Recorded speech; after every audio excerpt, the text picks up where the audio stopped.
How does motivation play into your life? Ooh, that's a good question. How does I honestly,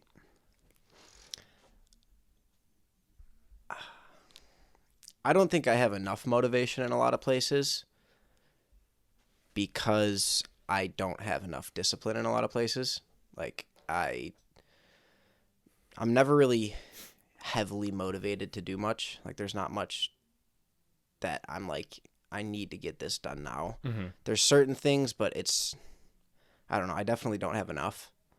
So what is something that you would say you have motivation for?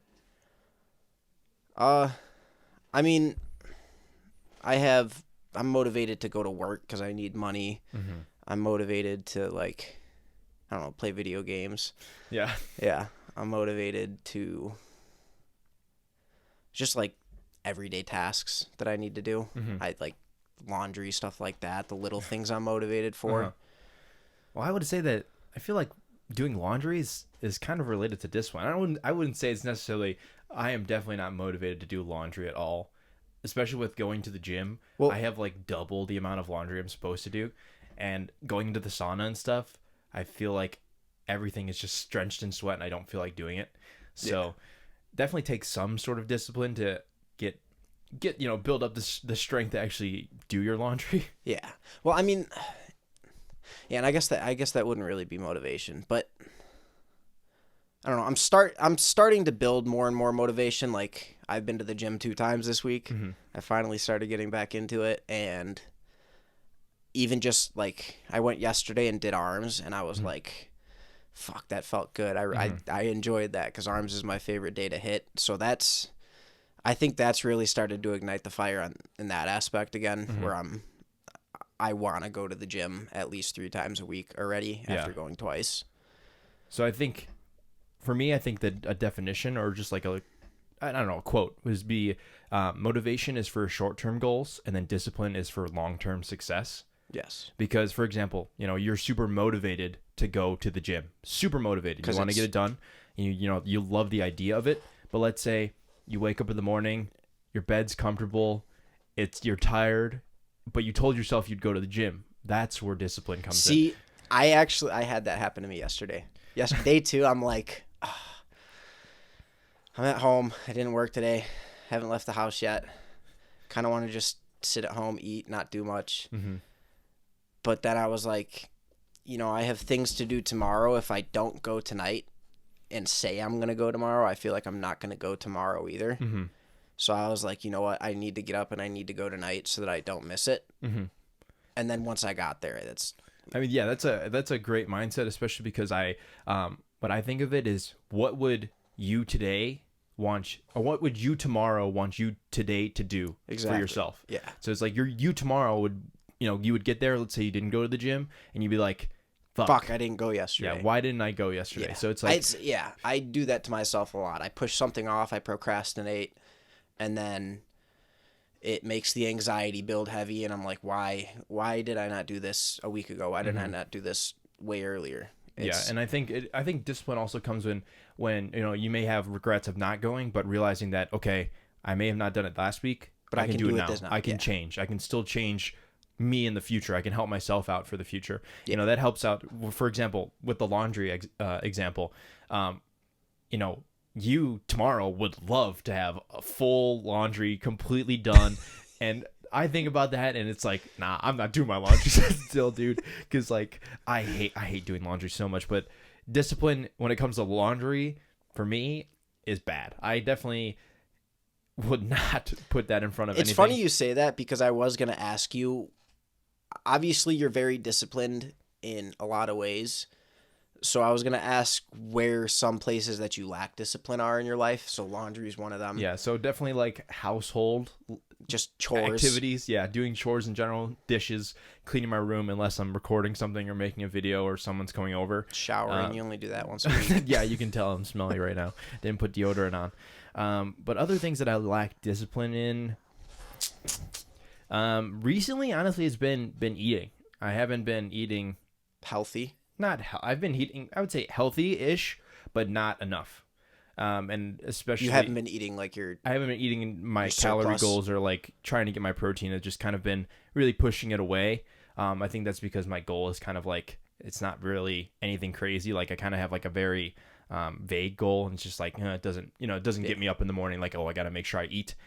So that's something that I'm lacking on. So like household chores, eating recently, because I used to be like pretty good at it.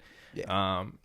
Other than that, probably stretching. I have been stretching recently, but I haven't been like making sure Stretching. that I stretch. Yeah. Stretching, cardio, like I don't know. I don't Fuck necessarily. cardio. I don't Fuck necessarily cardio. need you. I don't think you necessarily need cardio if you have a sport that you play, or I've actually been going on walks, just trying to get 10,000 steps every day. I've been doing that.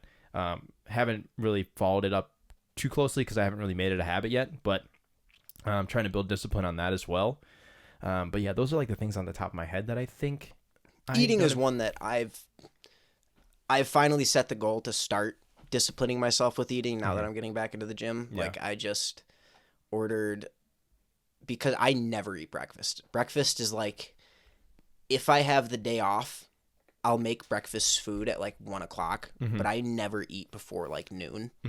So I've been seeing them on like social media all the time, that like oats overnight. Yeah, I've seen that too. I was like, that sounds good. I'm gonna do that. I bought And a then I just don't do it. 24 pack of them because it was like a subscribe and save, Yeah, and the yeah, first box was like $50 for 24 of them. So I was like, you know what?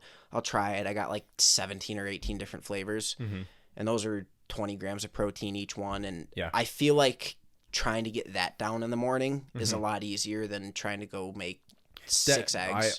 I definitely agree, because that's the one thing that's been hurting me in the morning. It's like, okay, I know I need to get some sort of protein in, especially But after it's sleeping. hard. But it's like I don't want to get up, Especially when you and get up cook. at, yeah. I don't want to get up and cook, especially on my off days, because it's like I want to sleep in. But that's where I want to continue to build my discipline. It's like, okay, I want to, even though let's say I sleep bad or whatever, I still want to get up at that time. If my alarm's for 8:30, I want to get up at 8:30. I want to get ready. I want to get to the gym, eat, whatever, because I realize that I feel bad when I don't.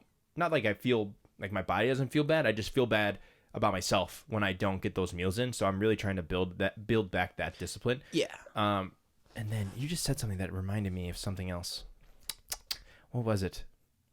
I said, I don't remember. It was doesn't really matter.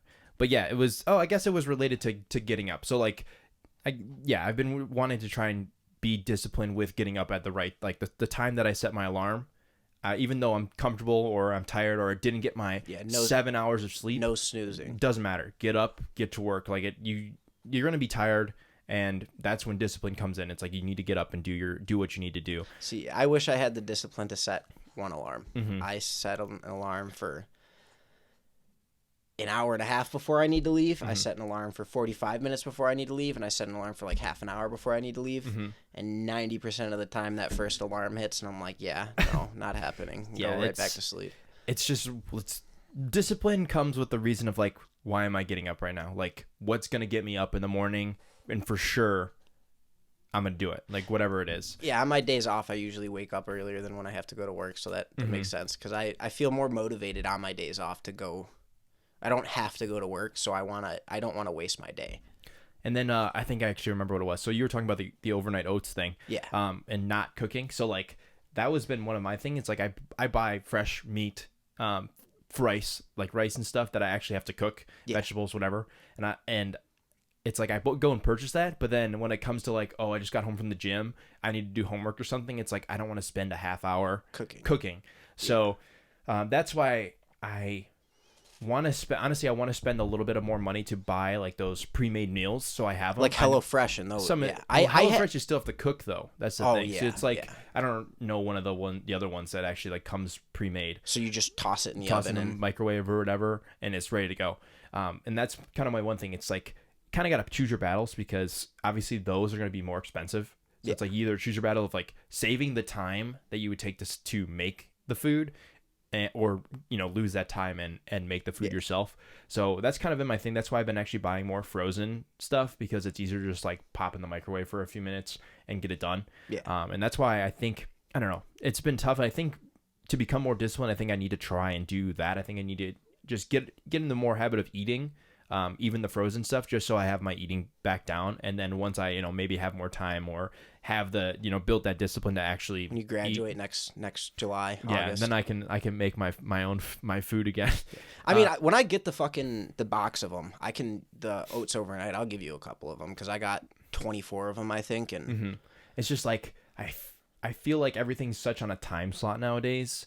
That I don't want to, it's not worth to spend that hour or whatever to actually make food, when maybe I should take a couple hours every week and meal prep. Now that's tough though, because I feel like you have to be relatively decent of a cook to make something that you're going to eat 7 for the days entire in a row. See, entire that is week. the main. When I look at people meal prep and I see that they have 7 containers of chicken and rice and potatoes.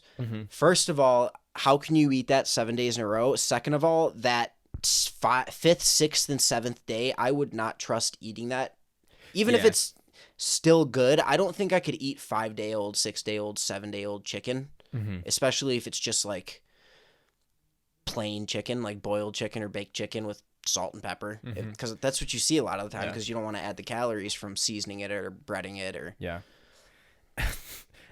I remember I have a picture. It's like ingrained in my head, and it was, I think, probably 4 or 5 years ago. It was me making post meal. I already made my meal. It was chicken, broccoli, and rice, and the chicken looked dry as hell. Just some salt and pepper on it, and I'm like, bro, how did I eat this back then? Like, and the thing is back then too, I was trying to lose weight. I was like 180, and I was like, I gotta make sure I get some sugar-free vanilla from Starbucks, because I can't be putting on that extra calories. And it's like, dude, who was I following to believe this type of stuff? Yeah. And then, like, But wasn't that around the time that like you went into export and they told you were obese because you were BMI? Yeah, that was definitely the time where I went to export and I did the little like hand body fat test, and he's like, dude, I think it said I had like 4.7% body fat, which the way I looked, there was no way. Like, no way in hell that was 4%. Maybe I was definitely skinny, but 4.7% body fat is literally shredded to the bone. Yeah, like that's competition ready. I would have looked sick if I was 4.7% body fat. And then he tried to get me to buy like $400 a week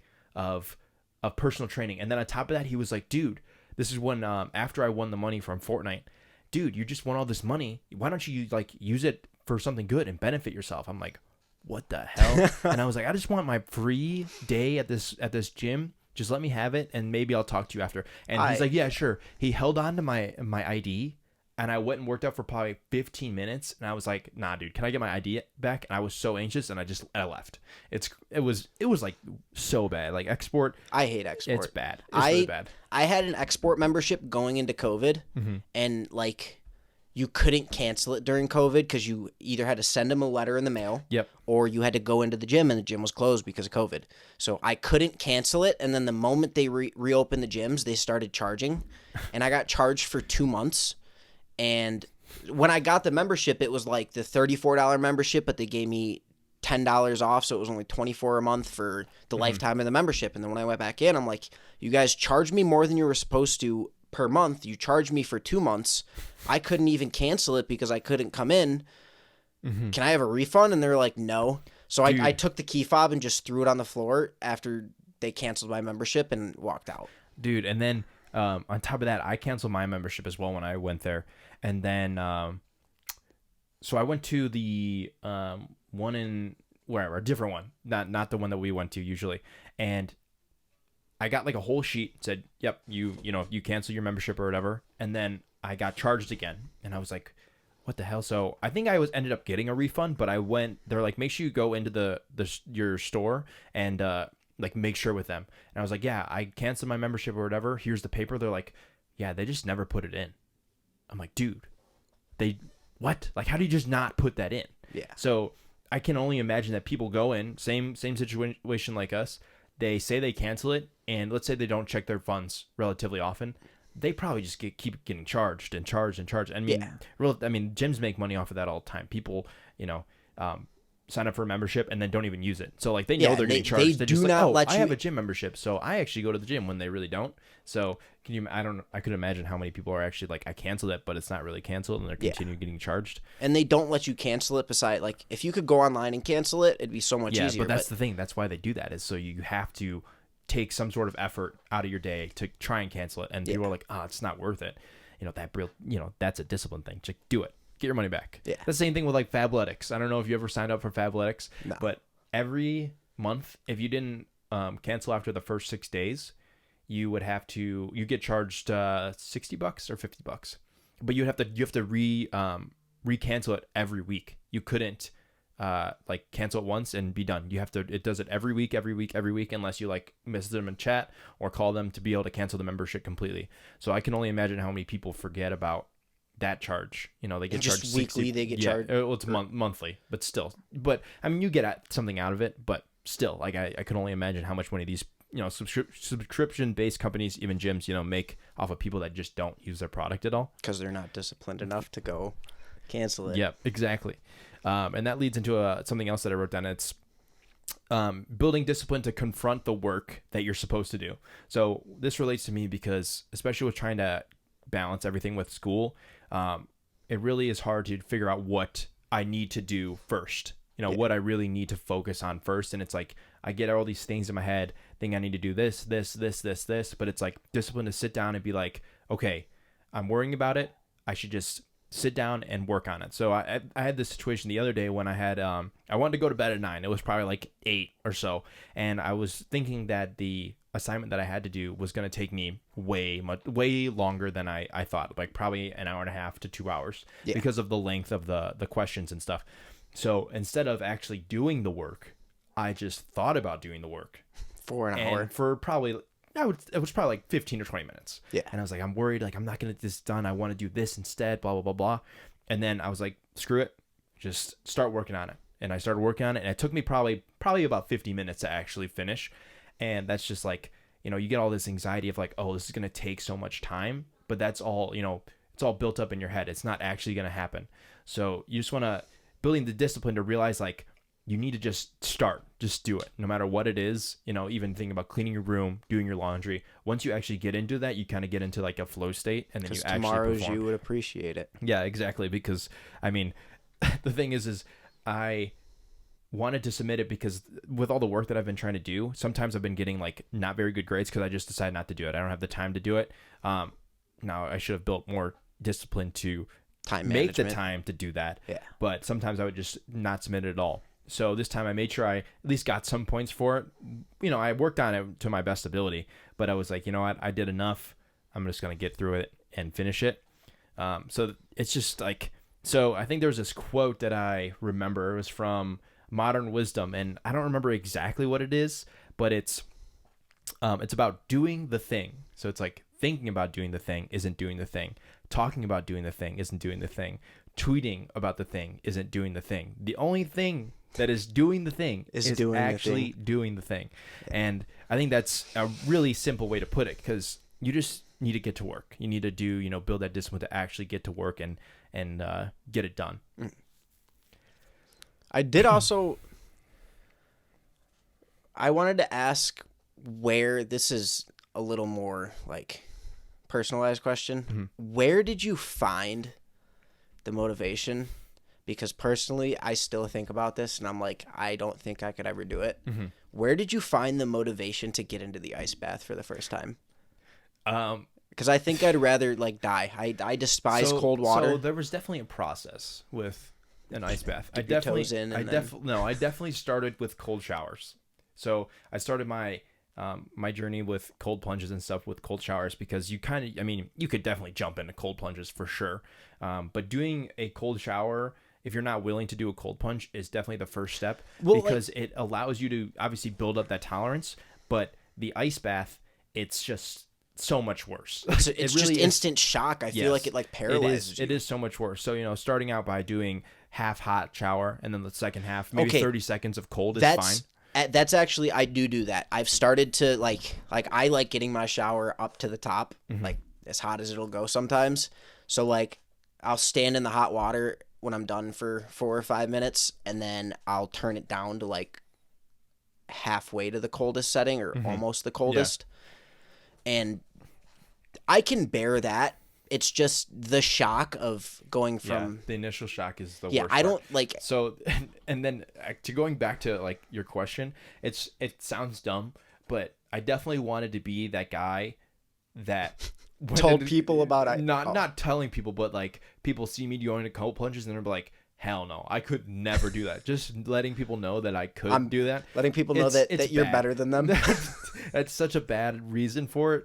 But I mean, even so, I would say that's not terrible because you still are doing it. Like you still have to go in there for 3 minutes in freezing cold water and freeze your butt off and actually have to, like sit through it and actually, feel yourself being frozen there. And it's definitely hard. I wouldn't have. I think I would actually probably piss. Like I'd be in such a state of shock that I would just piss myself. It definitely gets. Never mind. It doesn't get better over time. It definitely sucks every time. I told myself I was going to do it in the winter, but I definitely didn't. I haven't done any cold. I've gotten in a hot tub in the winter. Getting out, that is an experience. But could you imagine getting out of freezing cold water? Yeah, no, negative. That's that is it's definitely tough. What also pushed me to do that was I was training for a half marathon at the time. Yeah. So knowing that I can get through, I think my mindset going into either cold shower or cold plunge was that if I start my day with this, it's going to be the worst thing ever. Your day can't get worse. Literally, it cannot get worse if you start your day with a cold shower or cold plunge. So it's like, and realistically, you actually do feel good after that. So my initial reason, was to let people know, like, it helps with like blood flow, and there's medical benefits to it. I don't know them, but yeah, there's definitely medical benefits to it. Just really depends on if you want to reduce inflammation. Like if you're running, it's really good to reduce inflammation after a long run. But if you do a cold plunge after a workout, it's gonna stop your growth of your muscles. So don't do that. You want to do sauna after your workout sauna after your workout rather than doing a cold plunge, or do the cold plunge before your workout. Get the adrenaline going. Yeah, because then you actually have to warm your body up, and that's actually good. But yeah, I wouldn't do it if you're trying to build muscle. Definitely don't do cold plunges after your workout. It would definitely kind of negate the muscle building process.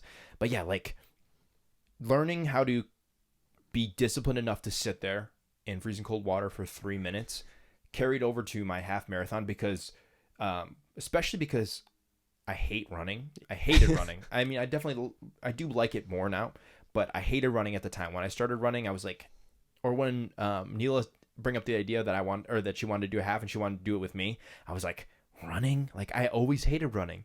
But then you trying to change your mindset and you're like, okay, I'm just going to do it. And it's multiple times of just doing it, doing the run, doing a longer run and longer and pushing yourself and realizing that you have mental strength to do that. And then on top of like doing something you don't want to do and then the cold plunge, it was like I can do anything.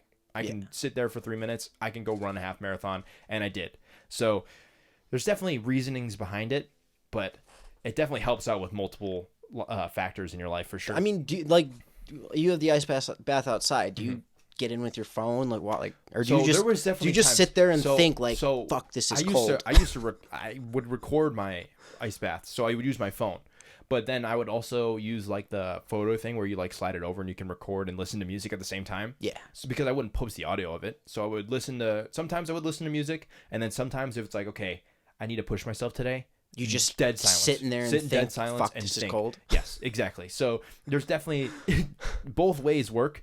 And I do think, if you want to get started with the ice bath, you probably should listen to some music, because I would listen to a song knowing it's like 3 minutes and 20 seconds long. Started at 3:20, get in. I know once it ends, that's it. I know it. I'm done. Yeah. What's funny is one time I think the water that I had, I think it was in the summer. It wasn't really that cold. It was probably like 45 or 50 degrees, and I didn't realize it, but I sat in the ice bath for 10 minutes. I remember that. 10 minutes. Yeah, you told me about that. I don't know what I was thinking. I think I was talking to the camera actually, and I just got so like engrossed in what you were saying, and it just sat there for 10 minutes. And 40 to 45 to 50 really isn't that bad after you're doing like 35-degree water, but still to be able to sit in there for 10 minutes is pretty cool. All right.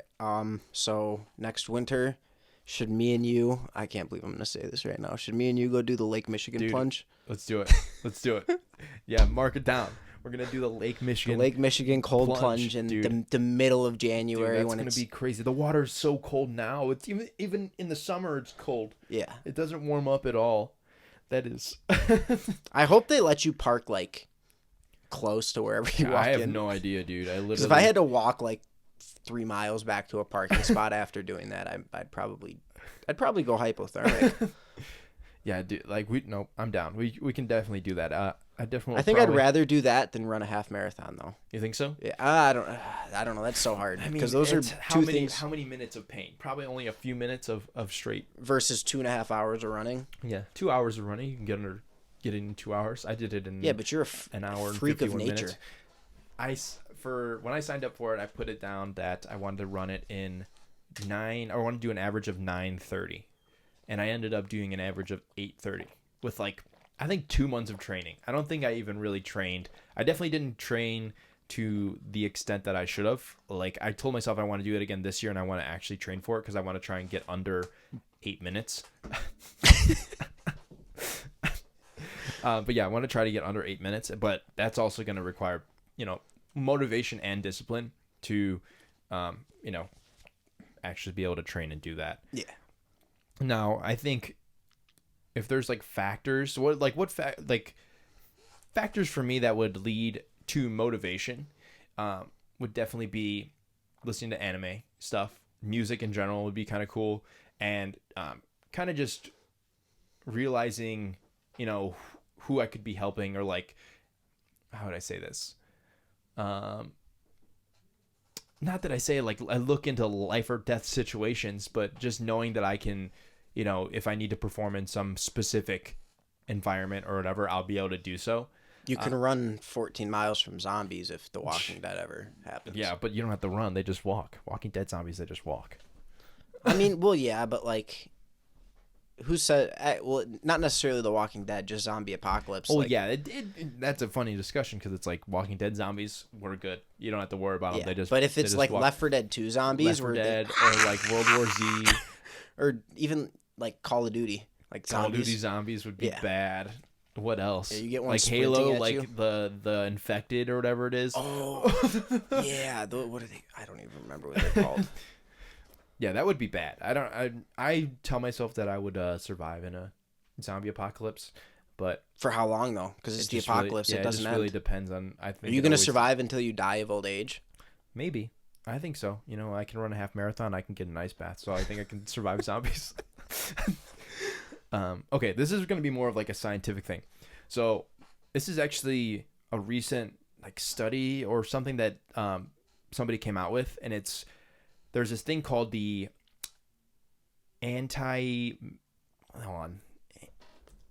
what is it called? I gotta look it up. I think it's anti-mid-singular cortex. It's a brain implant.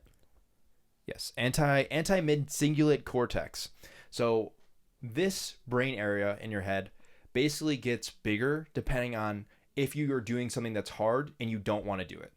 So for example, people like ice baths. Some people actually do like doing ice baths every single day. Psychopaths. And they suck, but they like doing them. If they get in and they do that ice bath, their AMCC, which is the short term for it, doesn't grow at all because they like doing that. Now, if someone that doesn't like to do cold plunges, but they get in that ice bath, their AMCC grows, and it continues to grow as you're doing things that you don't want to do.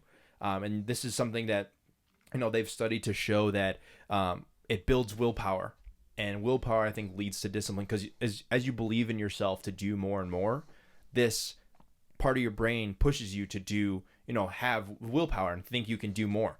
And I think that's really interesting because you in your mind is kind of you feel in your mind that you are being held back. You don't exactly know what you're possible of or what you're capable of. Yeah. And this brain area grows when you do something that you don't want to do. You do something hard and you don't want to do it. And I think that's super interesting. Yeah. For example, if I don't know if this made my AMCC grow at all, but when I worked 2 jobs, I didn't want to work 2 jobs, tried to do school and tried to do the gym. It realized that yes, it was super hard and difficult to get through everything, but it gave me, like, I feel like I had the willpower, like, okay, now I know I can do just as much and be okay. And going through those super hard experiences, whatever it is, makes you realize how capable of you are of doing so many things. Doing anything, yeah. Mm-hmm. Yeah, I don't know, like, sometimes I'm stuck in between a rock and a hard place with that, though, because I do have the mindset that, like, I know I can do absolutely anything I can put my mind to. It's just a lot of the times I just don't really want to. Like, I know I can do it, but I don't have the discipline to say I'm going to do it now. I'm like, I know I can do it, so let me do it later. Yeah. And that's, I don't know, it's a cycle that I got to break out of, I feel like. And I feel like that's just a reason. You just got to figure out your reason again and why you want to do it or whatever. Yeah, Picking those things that you want to do and making sure that okay, I'm going to do it and I'm actually going to do it. Yeah. Because, I mean, there's, again, like with the bonus or the question at the beginning, I feel like I find it really hard to find the motivation.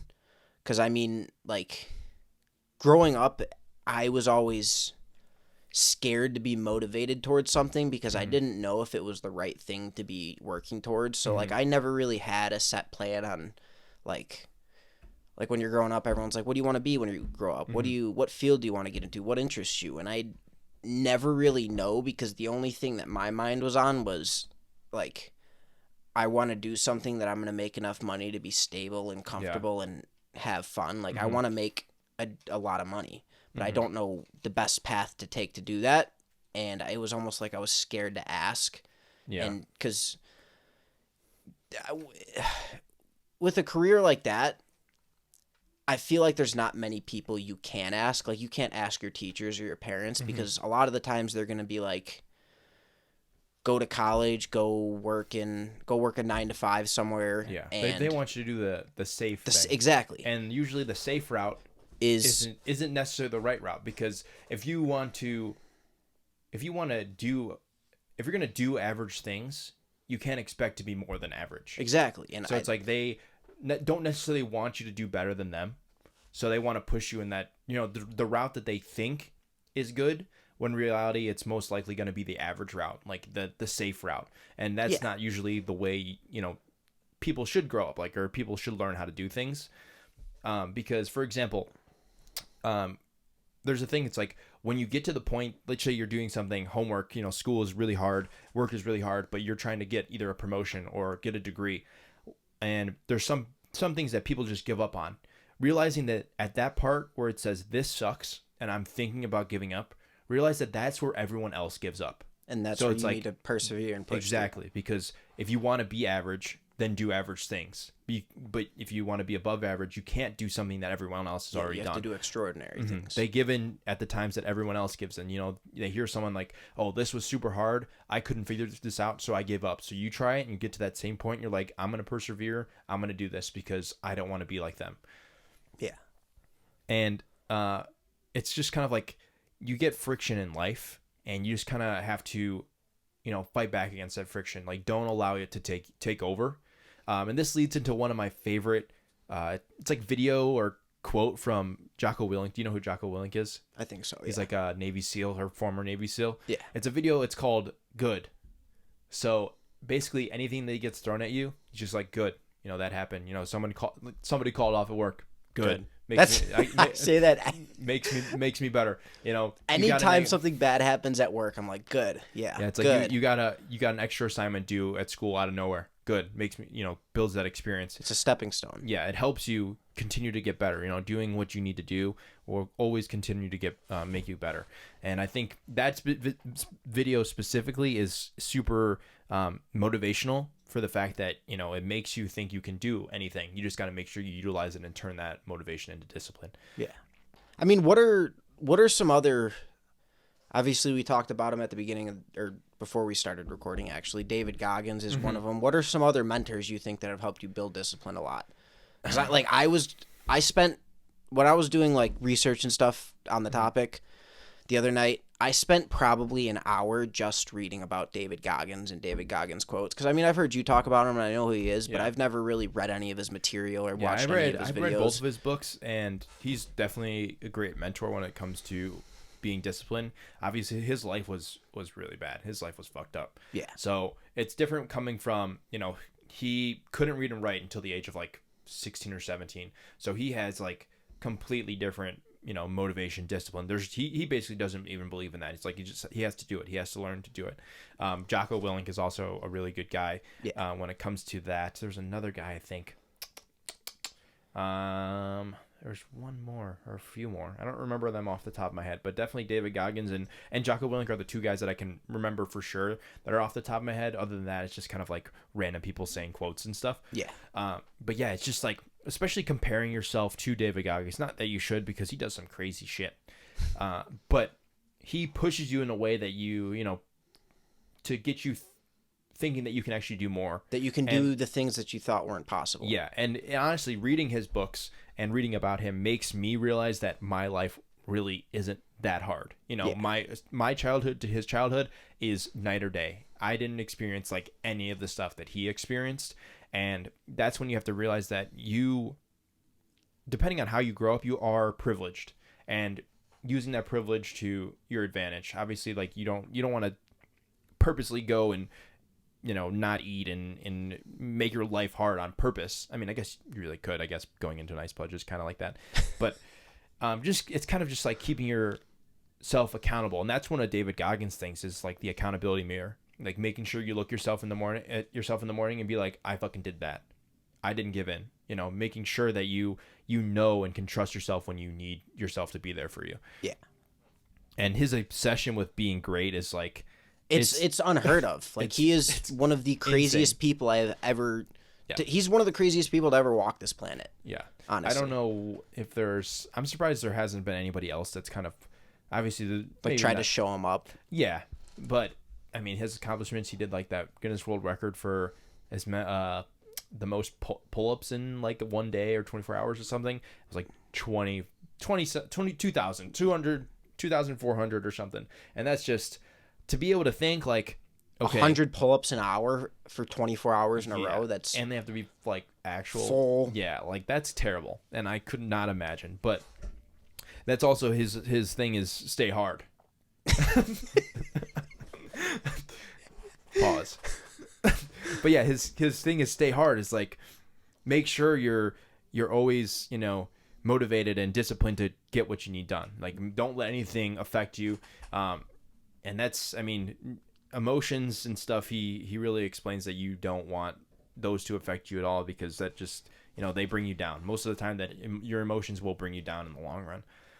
Yeah, I mean, like this one resonated with me a lot. This is the David Goggins quote. I wrote down like 4 of them that I really liked, but this one was probably my favorite. Mm-hmm. Actually, I'm going to read 2. First one's a shorter one. It's, I don't stop when I'm tired. I stop when I'm done. And I feel like if you have that mindset, you will go leaps and bounds farther in life than the 99% that do stop when they're tired. Yeah. And I feel like if you have that drive to be like that and think like that, it's just it's important. Like it'll push you forward in life. That is like people when they feel something being hard, it's like this sucks. I'm done. Yeah, and we just talked about that. Yeah, and I feel like it's just reiterating on the fact that if you can bring yourself to push past that point of I want to quit, but I can't. Like it's okay that it's hard. Like it's supposed to be hard for a reason. Yeah, and once you do that once and you start flipping the script and doing that every time you encounter those problems in life, it becomes easier, I feel like, too. Definitely. And it's just like, it's crazy, dude. He's such a... Yeah.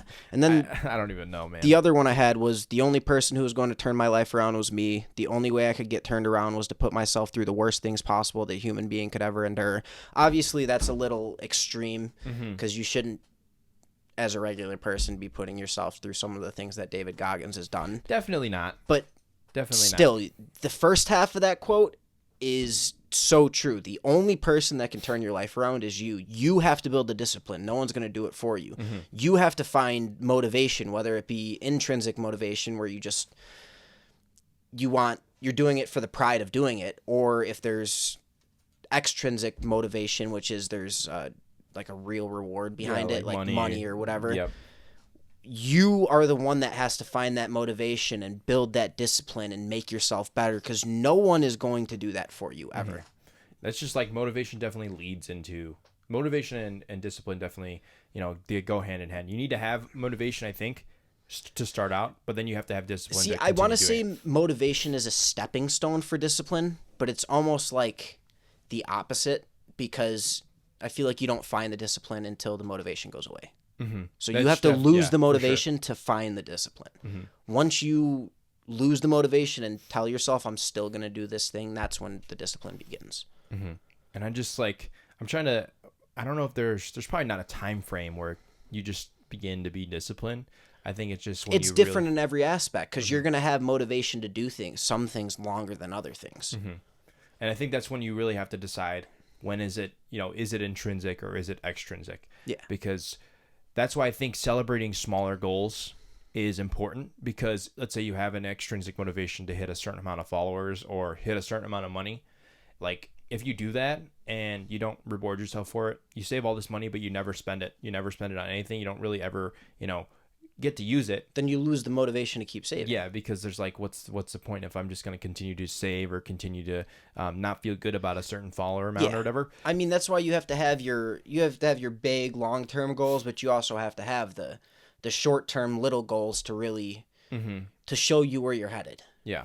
And I think that's one of the big things with especially the podcasts is I used to, when I post videos on YouTube, if it got a certain amount view count, I would be upset about it. Like, oh, I only hit 200 views when I used to post like Fortnite videos. But now it's like, okay, our second podcast has like 70 views. And it's like, could you imagine 70 people sitting in a room watching a video? That's crazy. Yeah. Or like hearing the people that have told us, oh, this has helped me think about this or do this or whatever. It's like, it makes you feel I helped somebody. It doesn't matter how many people I help. If I help one person, it's better than nothing. And that's, I think, something that has really changed my mind when it comes to making these videos or making the podcast, especially when it comes to like, I didn't think I was going to even do this, like the podcast at all.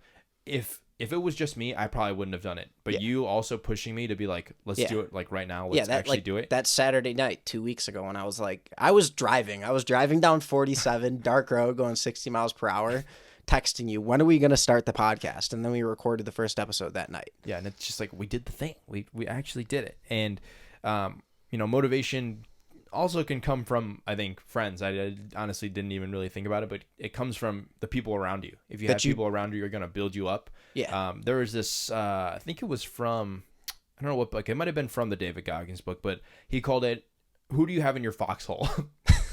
Pause. Stay hard. Pause. But it's like, who do you have around you is going to be how you're going to grow. You need to build a good inner circle.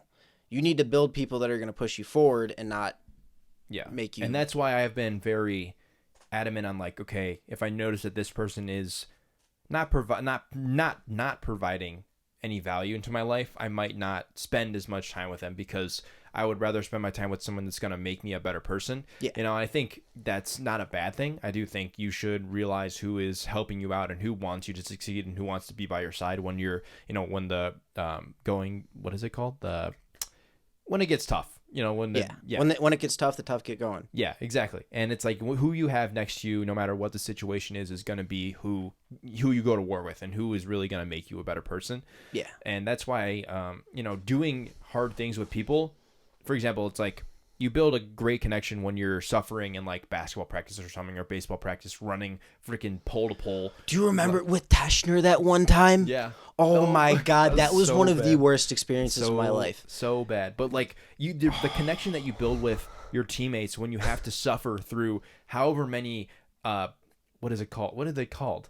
Poles or something? I think you just called them like pole to poles. Basically what we did was we were on the outside of our high school baseball field's fence, and we had to run from foul pole to foul pole there and back was one. We had to do it 40 times, and the ground was muddy. It was raining. It was like 60 degrees outside. Like 35 into them, I threw up. I puked everywhere. Why do we have to do that anyways? We were in trouble for something. It was something we did. I don't remember that. Just like it was probably the picture of Ron Jeremy in the dugout. I don't know. You didn't care about that though. No, it was. We did something fucking stupid, and he was mad. He was really mad. But it's so crazy because, like, I mean, I think I'm closer to anybody on that team than I was anybody on varsity. Like, yeah, I don't that know. team was. That team was so good. I mean, why did I have to hit 675? Why couldn't I have just stayed in JV? Yeah. My bad. I should have hit 5. 490. But that's like, yeah, but having the people around you and knowing who is really going to push you to be better is important. I mean, you've probably seen it with me. How often do I leave my house because I don't find enjoyment in going out to hang out just to hang out. Like, are we going to sit on your bed and scroll through our phones for 3 hours until I'm like, all right, I want to go home now? Like, it's pointless. Yeah. Yeah. And that's honestly something that I want to do more is go out with friends more. I think like that going out to dinner with you and Jack after recording last week. That was nice. We got to sit, talk.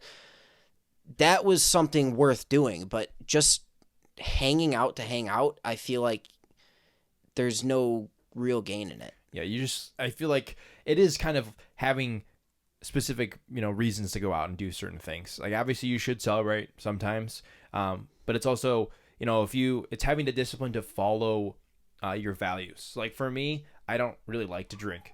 Yeah. And it's like going out and drinking, even if I'm asked or whatever, is just, I have to say no. I just don't, or even at home or whatever. It's really hard for me to drink just because I know, if I drink one day or drink too much, it's going to affect me the next day. And then that's going to make, maybe I feel bad about drinking. And then I feel worse because it messed up my workout or, getting my homework done or my sleep or whatever. Yeah. And just being disciplined enough to be like, okay, I know this is going to mess something up and I'm going to follow my values and not do that. I feel like that almost every time I stay up past like 3 now. Like 3. Once I hit like 3, I'm like, all right, I need to go to sleep. And once like 4 rolls around, I'm like, dude, you fucked up. What's wrong with you? I cannot believe we used to stay up. I can't believe I used to do we used to do all-nighters. I used to do so many all-nighters with Cam playing Rust, just like having like half asleep, waiting for our base to get raided or something. I remember I fell asleep on stream playing The Walking Dead. I think you were. Yeah, I was here. Yeah, I fell asleep on stream. And it's like I could never do that now because it would just mess up so many things. Yeah, it completely destroys your schedule for the next like 3 days at least. And that definitely is a form of discipline, realizing your issues and knowing that you have to change. Yeah. Obviously there's stepping stones to, finally getting to being the disciplined self. But yeah, it's just like realizing that you have an issue or something that you need to change and making effort towards that is definitely like some sort of factor towards discipline. And that's good. That's a good, observation. Yeah, for sure. There's this I don't know if this really relates to discipline, but when I was working at Apple, I was kind of doing something that you don't want to do. So on the table in the back of the house, there was they just have like forks, spoons, and knives. This is a very simple example. And I made my lunch and I went to grab a fork and there was no forks in it. And I was like, I'll just grab a spoon. So I grabbed a spoon and I started eating. And then this guy next to me sat down. And he went to grab a fork, and he was like, fuck. He's like, these kids nowadays don't know how to change a fork. Like, if you use the last fork, replace them. Replace the damn forks. And I'm like, he's like, don't think about it for yourself. Think about the next person that comes up and be like, wow, I'm so glad there's forks here. And I'm like, holy shit. I was like, I took a spoon. I was like, I'm just going to take a spoon. But that honestly made me think about a lot of things in terms of like, if it's going to affect somebody else, that I want to make sure I do it. I preach that so much at work. Mm-hmm. You've probably heard me say it. And like, there's just, it's being lazy. Mm-hmm. Like when you leave the problem for the next person instead of fixing the problem so that the next person doesn't have to deal with it, it's being lazy. And that makes me like at home. Okay, yes, sometimes I'm lazy with some things, but I'm going to be the one that has to do it either way. Mm-hmm. So it's okay if I'm doing it to myself. If I don't do it for a day and a half, oh well, I'm still going to do it. But when you are lazy and leave the problem for the next person, I feel like that it's just, you don't care about other people's time, and it's almost like a sign of disrespect, I feel like. I would agree, because it's like, okay, you're not going to do that simply because you're just, oh, they'll do it. You know, they'll do it. Yeah, you can do it in the morning, so I'm not going to do it now. So it's like, how is that going to lead into something in your life? You know, you're going to do the same thing for your wife or your kids. Oh, I'm just going to leave it for them. And that's going to lead to more problems over time. And I think that's why discipline really builds so many different aspects, either like in life, school, work, whatever, relationships. Having discipline to do the hard things for someone else is also important. You need to be able to, you know, be willing to do that and not allow someone to, you know, do it themselves. Yeah. Like, just because they can do it doesn't mean you should leave it for them. Mm-hmm. Oh, this one I didn't ask earlier that I wanted to. I feel like we've covered it a little bit, but I want to make it a point blank question so you can really get in depth on it. Mm-hmm. What is a word of advice you have to build discipline? Like, how do you... To build discipline. Yeah, like, what do you tell yourself to, like, say, I don't want to do this right now, but I need to? Like, what gives you that? Don't be a bitch. Don't be... That was one of the, especially with the ice bath and running, it was really like, don't be a bitch. Yeah. Like, you can do this. You've done it before. Just do it. Like, that's why anxiety plays a huge role. Because other people are going to think you're a bitch, so don't be a bitch. And that's...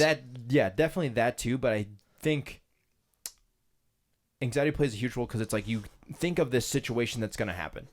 When reality, it's probably not going to happen. A lot of your, you know, anxiety and stuff, you know, think, oh, if I don't do this, whatever, it's probably, I'm going to die, right? Yeah. It's getting over the fact that, like, okay, you can get through this. It may suck right now, but you're going to do it. Like, don't be a bitch, because it's like, if you're not willing to do this, what aren't you going to be willing to do later on? Yeah.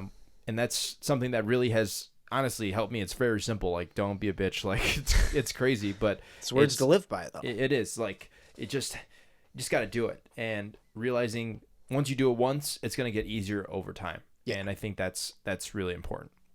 Do you have any, besides David Goggins' 2 books, is there any other books that you found on discipline? Like, I see the Goggins book, because I know you have a lot of books, but yeah, do any of them really focus on, like, discipline and that aspect? So there's another book. It's a Jocko Willink book. It's more about leadership. But then there's another book. It's The Daily Stoic, and that kind of, you know, gives you quotes about, you know, being disciplined about some things. And then the Jocko Willink book talks about being a better leader. And I feel like being a leader does come with a lot of discipline, though. Yeah, because you realize you have to do more for other people. Yeah, and I mean, you see a lot of that with the military types, because the military is all discipline. That's 100%. Well, you have to. Yeah, could you imagine going through like Hell Week or something? You know, I mean, not that you're getting up yourself. You're literally being forced out of bed and like screamed at. So, you know, there's other things that go into that psychologically. Yeah. Yeah, but there is some sort of discipline that goes into that, like knowing like, okay, this really sucks. That's probably the hardest thing you could probably go through physically. Bringing yourself to voluntarily do that. Yeah, you're just a different breed if you get through Hell Week. And I mean, think about David Goggins. He went through 3 Hell Weeks because he failed the first 2, and he still went back. And then after he finished that, he went into Ranger training. And then do you know what he does for a living? What? He makes $12 an hour. I don't know where he lives, but he does parajumping, where I think it's parajumping, where when there's a wildfire, they bring you in a helicopter and you jump in to the middle of the fire and put it out. For $12 an hour? $12 an hour. He does that. Something like that. Somewhere in California, gotta be, right? He jumps in the middle of wildfires and stays out in there for days, surviving, whatever, putting out fires, just because it's hard. No other reason. He just knows it's fucking hard. God, that man he's a fucking psycho. Insane. Like, I could not imagine. Like, that's insane. I take an ice bath and I'm like, I'm gonna die. He's jumping into fires, and I'm good. Stay hard. Like, that's crazy. Yeah. Like, he's definitely a role model, but I want to know how he built his discipline and stuff. I mean, I've listened to a podcast, and he has some good stuff to say. But it's just, I think for him, it's just constant proving to himself that he can do more and more and more and more each every day.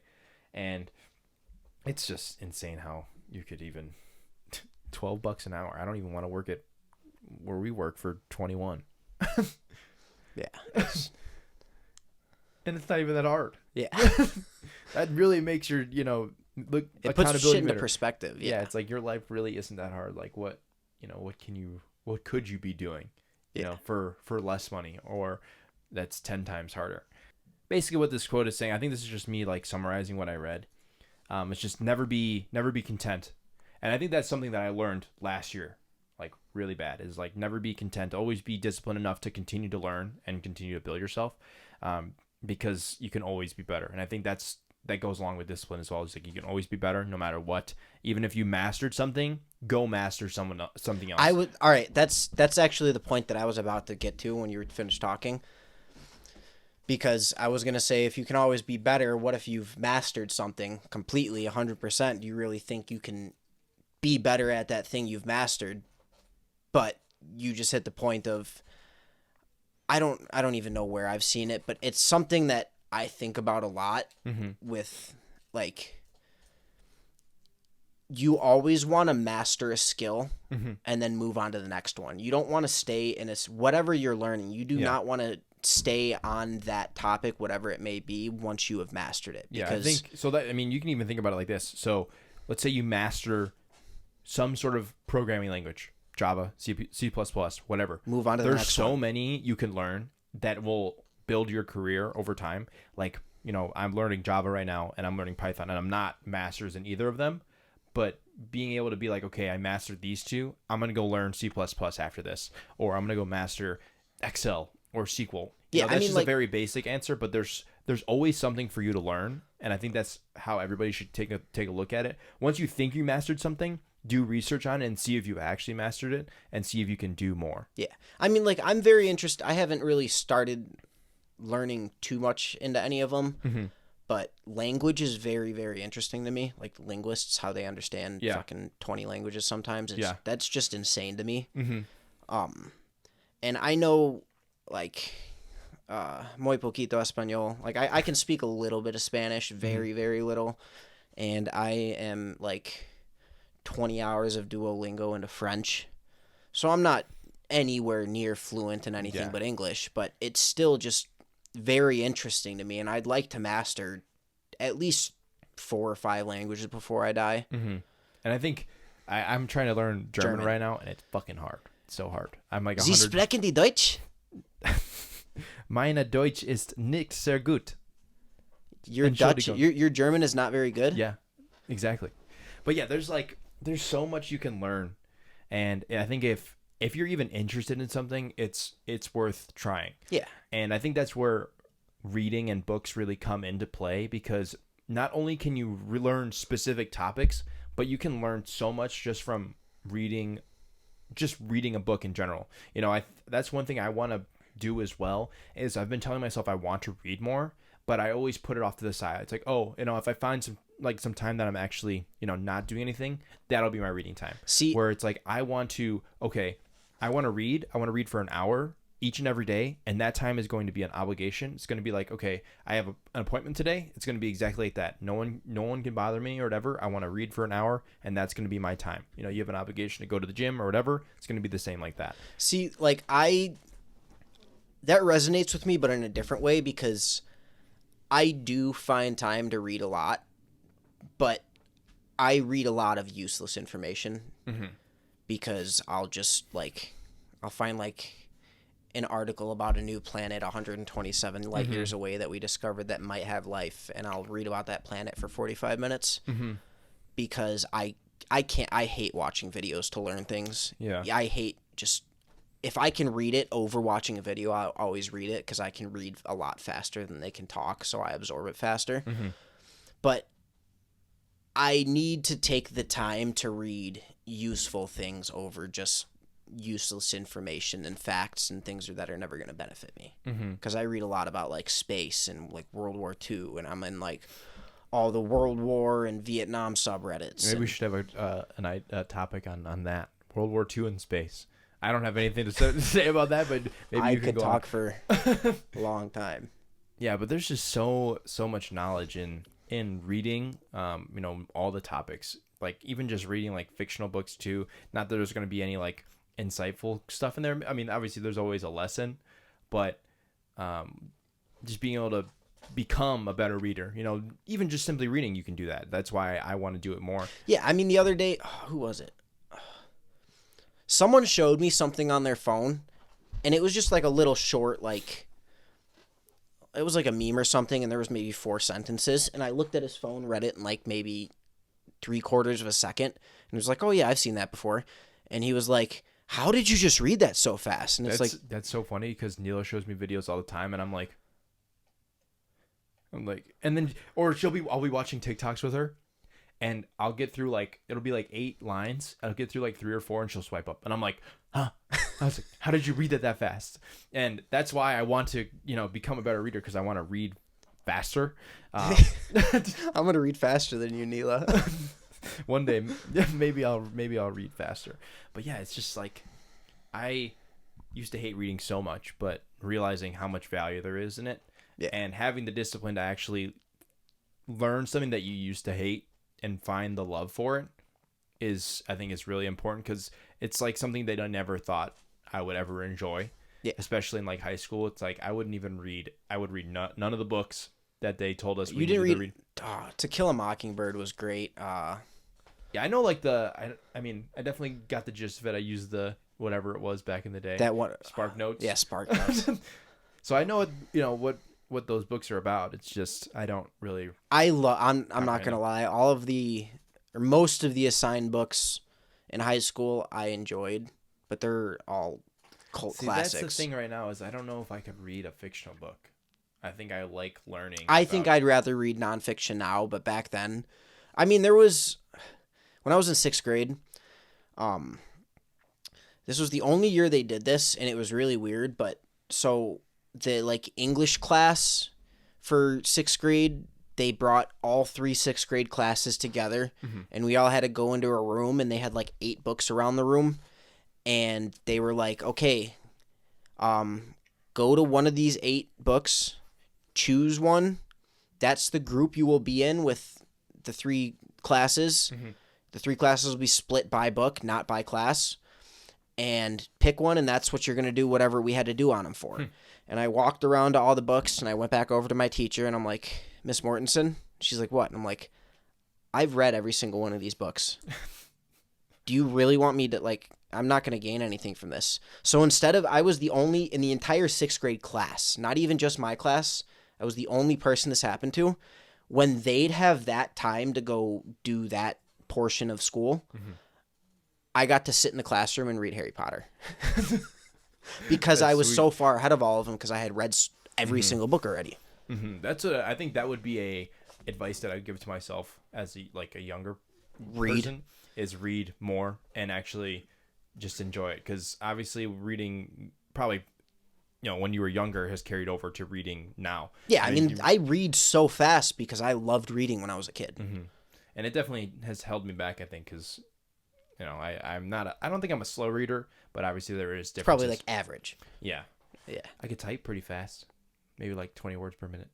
Wow. I'm just kidding. 20 words a minute. That would be... Only index fingers. Yeah. I think I could probably type 30 words a minute with only my index fingers. Yeah, I don't know. I think I sometimes I do type tests just for fun. Yeah, me too. I get like 60, I think. Which is I get like 340. 340. Yeah, I type 9. Those are a minute, right?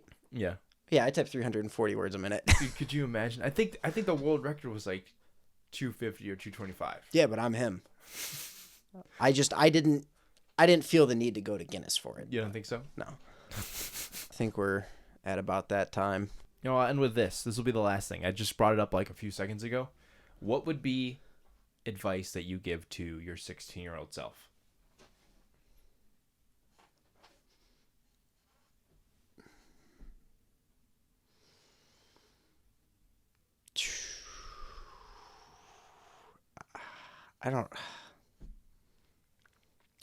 I think there's a lot of advice that I could give my 16-year-old self. But honestly, I think the biggest part of advice I would give myself is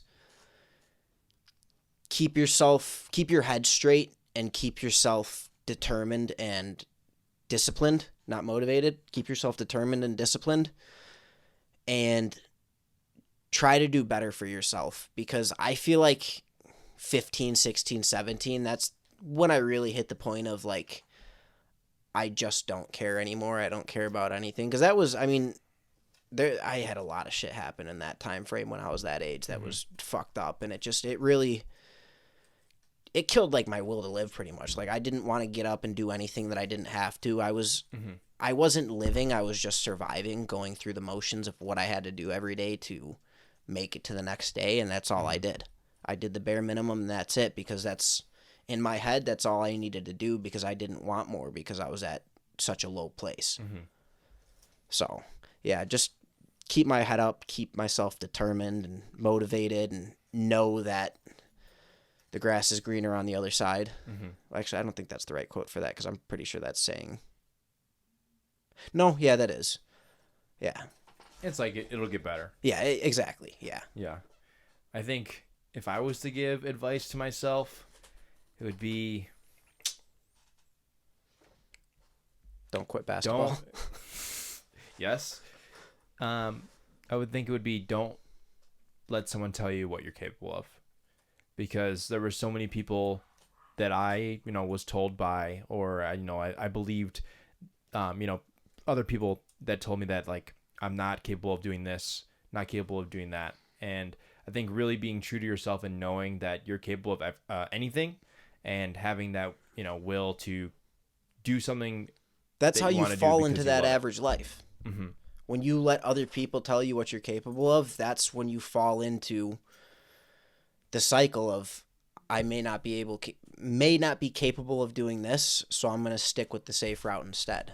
It's like always trust yourself rather than other people, because they never have good intentions for you. You always have your best intentions. Yeah. And I think learning all the things that I've learned so far, and I feel like I really didn't have a change in mindset for a while. I don't know if something in like my brain just grew or I just got older, but your frontal cortex my frontal lobe. Neela just says I'm lobing all the time when I say something smart.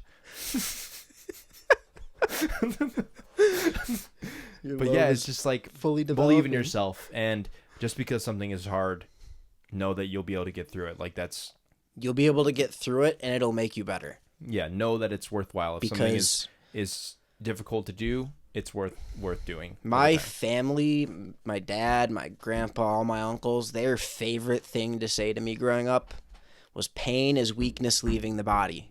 So anything mental or physical that gives you pain is only going to make you stronger, because it's just weakness leaving the body. That's all it is. That's a great quote.